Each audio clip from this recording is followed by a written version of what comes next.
তো মামলা আছে, চিকন দিয়ে মামলা আছে, ইনজেকশন করা আছে। এরপরে থানায় গেছি, অনেকখানে গেছি, কিন্তু কোনো জায়গায় আমি বিচার পাইনি। 5 জন বলাইছি, কেউই আমার এর ভিতরে কোনো কিছু আগে আয় নাই।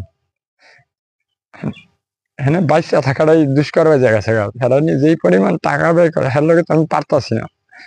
হ্যাঁ, আমার জায়গার দাম আছে ধরেন 5 কোটি টাকা, 3 কোটি টাকা, 4 কোটি টাকা ব্যয় করব, এরপরে হ্যাঁ আমার জায়গা খেয়ে নেবো। এখন আমি ভালো, আমি কিছু করতে পারতেছি না, আমি এলাম একলা। শরীয়তপুর জোরপূর্বক জমিতে ভবন নির্মাণের অভিযোগ সংবাদ সম্মেলন করেছে অসহায় পরিবার। রুদ্রবার্তা প্রতিনিধি পাঠানো প্রতিবেদন ও ভিডিও চিত্র নিয়ে বিস্তারিত। শরীয়তপুরে ভূমিদস্যুদের বিরুদ্ধে সংবাদ সম্মেলন। শরীয়তপুর জেলা শহরে চরপালং এলাকায় নিজ বাড়িতে ভূমিদস্যুদের বিরুদ্ধে সংবাদ সম্মেলন করেছে ক্ষতিগ্রস্ত পরিবার। বুধবার 18 জুন দুপুরে এই সংবাদ সম্মেলনে বক্তব্য রাখেন আব্দুর রাজ্জাক খান ও তার পরিবারের অন্যান্য সদস্যরা।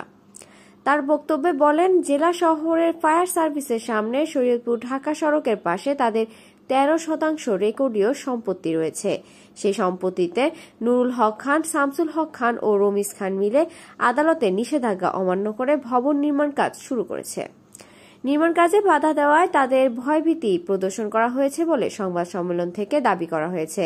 এ বিষয়ে নুরুল হক খান বলেন, তিনি বিভিন্ন ওয়ারিশদের কাছ থেকে জমি ক্রয় করে ভবন নির্মাণ কাজ শুরু করেছেন। নির্মাণ কাজ বন্ধের বিষয়ে আদালতে কোনো নিষেধাজ্ঞা নাই, নির্মাণ কাজ চলমান রয়েছে। আদালত যে আদেশ দিবেন সেই আদেশ তিনি মেনে নেবেন।